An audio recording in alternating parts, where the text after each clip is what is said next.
नमस्कार बच्चों। हिंदी की आज की कक्षा में आपका स्वागत है। बच्चों, आज हम लोग बात करेंगे परीक्षा के बारे में। परीक्षाएं नज़दीक आ गई हैं, तो आपको दो चार बातें समझाना ज़रूरी समझती हूँ, जो आपकी परीक्षाओं में आपके अंकों को और अधिक अच्छा बनाने में सहायक होंगी। सबसे पहले तो पहली बात जो मैं पहले भी कहती आई हूँ कि अपने ऊपर विश्वास रखिए। हमेशा वही लिखिए जो आपको सही लगता है। ऐसा ना हो कि अपने किसी मित्र से पूछकर या उसकी नकल करके आप जो लिखें वो गलत हो और आपके अंक भी कट जाएं। तो हमेशा अच्छी तरह से तैयारी करके अपने अनुसार उत्तर दीजिए। कभी दूसरों की बातें या दूसरों की बातें सुनकर अपना आंसर गलत मत कीजिए। दूसरी बात मैं कहना चाहती हूँ कि हिंदी के बारे में, कि मान लीजिए आपकी पुस्तक में कोई कहानी है, तो उस कहानी के प्रश्न उत्तर को रटने की अपेक्षा आप लोग क्या करें, एक बार उस पूरी कहानी को पढ़ लें। अगर आपने शांत मन से वो पूरी कहानी पढ़ी होगी, तो उस कहानी में से जो भी प्रश्न आएगा आपको उसका उत्तर ज़रूर पता होगा। फिर आपको उत्तर रटने की ज़रूरत नहीं पड़ेगी। उदाहरण के लिए दो कलाकार कहानी है, उसमें दो ही पात्र हैं मुख्य, चित्रा और अरुणा। अब कई बच्चे इन दोनों को कंफ्यूज कर देते हैं कि चित्रा कौन थी और अरुणा कौन थी। तो एक सिंपल सा फॉर्मूला याद करने के लिए है कि चित्र से चित्रा याद रखिए, कि जो चित्र बनाती थी वो चित्रा है और दूसरी अरुणा जो है वो समाज सेविका है। तो इस तरह से छोटे-छोटे पॉइंट्स को अपने दिमाग में रख के आप लोग हिंदी की तैयारी बहुत अच्छे से कर सकते हैं। रही बात व्याकरण की, तो व्याकरण को भी थोड़ा-सा समझ कर चलिए। कुछ जो है संज्ञा, सर्वनाम, विशेषण, क्रिया, ये आप लोग बचपन से पढ़ते आ रहे हैं। एक बार फटाफट दोहराई कर देती हूँ। संज्ञा 3 प्रकार की मुख्य रूप से हम लोग लिख रहे हैं। व्यक्तिवाचक संज्ञा, जातिवाचक संज्ञा और भाववाचक संज्ञा। यानी व्यक्तिवाचक संज्ञा जो किसी एक विशेष व्यक्ति, स्थान या वस्तु के बारे में है, उनके नाम को कहते हैं। जातिवाचक संज्ञा यानी किसी जाति के बहुत सारे नाम, जैसे कि पेन हो गया, कक्षा हो गई, चार्ट हो गया, जो बहुत सारे हैं। अगर हम कहेंगे अनीला, तो ये व्यक्तिवाचक संज्ञा है क्योंकि एक व्यक्ति विशेष के बारे में नाम है। लेकिन यदि हम कहेंगे औरत, तो ये एक जातिवाचक संज्ञा है। बच्चों, तीसरी संज्ञा भाववाचक संज्ञा, जिसका अर्थ होता है ऐसी संज्ञा जो किसी भी व्यक्ति, वस्तु, स्थान के भाव को प्रकट करे, उसके नाम को प्रकट करे। भाववाचक संज्ञा की एक निशानी ये है कि इसे हम देख नहीं सकते, इसे हम छू नहीं सकते, इसे हम केवल अनुभव या महसूस कर सकते हैं। आगे आता है सर्वनाम। तो सर्वनाम वे शब्द होते हैं जो संज्ञा के स्थान पर इस्तेमाल होते हैं, यानी मैं, तुम, मेरा, हमारा, इनका, उनका। सर्वनाम में 3 पुरुष याद रखने लायक है। उत्तम पुरुष, उत्तम पुरुष यानी मैं, मेरा, मुझे। और मध्यम पुरुष यानी तुम, तुम्हारा, तुम्हारे। अन्य पुरुष यानी तीसरे की बात की गई है, तो अन्य पुरुष का अर्थ है वह, उनका, उनके। तो इस प्रकार ये हो गए सर्वनाम। आगे हम लोग चलते हैं विशेषण पर।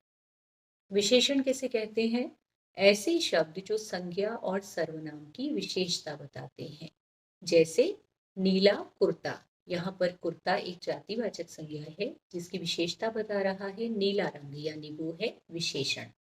तो जो विशेषण है उसकी जो विशेषता बताई जाती है, यानी जैसे नीले कुर्ते में कुर्ते की विशेषता बताई जा रही है, तो कुर्ते को कहते हैं विशेष्य और नीला हो गया विशेषण।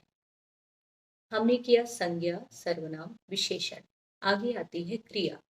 तो बच्चे, किसी भी काम का करना या होना जिन शब्दों से पता चले उन्हें क्रिया कहते हैं। खाना, पीना, चलना, सोना, उठना, जागना। मैं पढ़ रही हूँ, मैं वहाँ जा रही हूँ, मैं यह काम कर रही हूँ, अध्यापिका पढ़ा रही है। तो ये सभी शब्द जो किसी काम के करने या होने का पता बताते हैं, उन्हें हम कहते हैं क्रिया।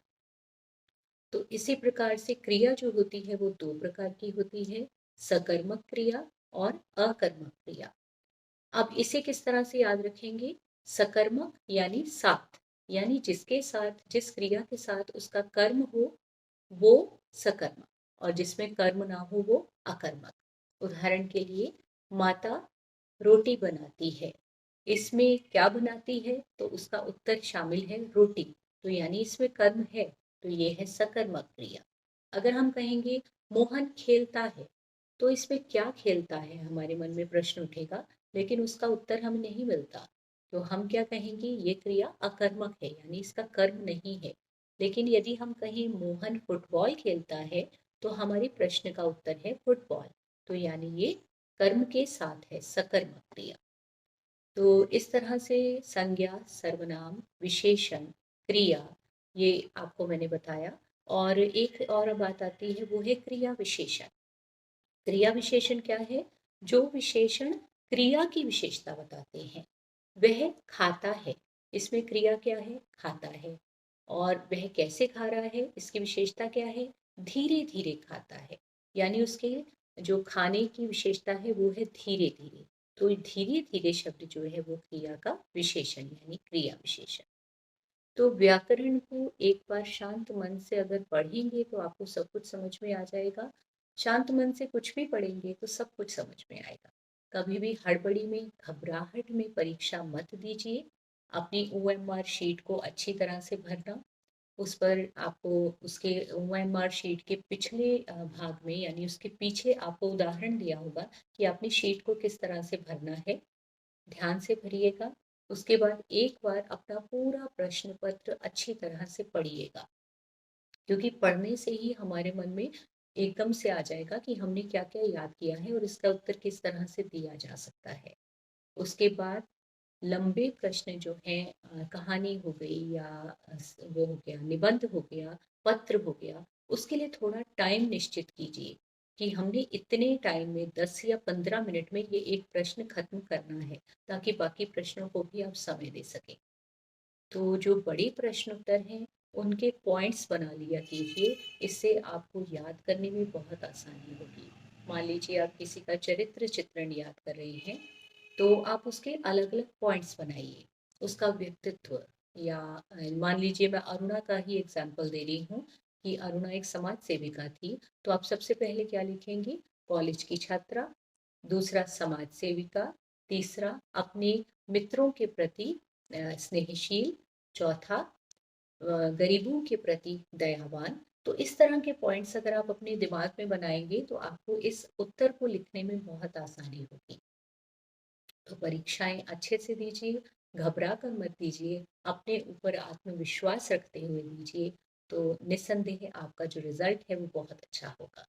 शुभकामनाओं के साथ, नमस्कार।